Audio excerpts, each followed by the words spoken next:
Shërbimet e policisë kufitare në PPK Hanihotit kapën shtetasin me inicialet FT 22 vjeç, pasi ishte shpatur në kërkim nga Komisariati i Policisë Kavaj për veprën penale mashtrim.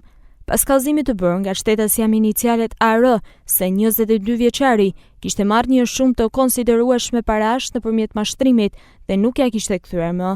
Veprimet e tjera procedurale do të kryhen nga Komisariati i Policisë Kavaj. Specialistët për hetimin e krimeve të Komisariatit të Policisë Shkodër referuan materialet në prokurori, ku nisi procedimi në gjendje të lirë për shtetasin me inicialet BB 39 vjeç, pasi kishte ushtruar dhunë psikologjike ndaj bashkëshortes dhe 2 vajzave të mitura të tij. Specialistët e sektorit të çarkullimit rrugor referuan materialet në prokurori, ku nisi procedimi në gjendje të lirë për shtetasit me iniciale NK 58 vjeç, banues në fshatin Mjet, AF 54 vjeç, banues në fshatin Hajmel, dhe PM 29 vjeç, banues në Shkodër, dhe një 14 vjeçar, pasi u kapën duke drejtuar motomjetet pa leje drejtimi.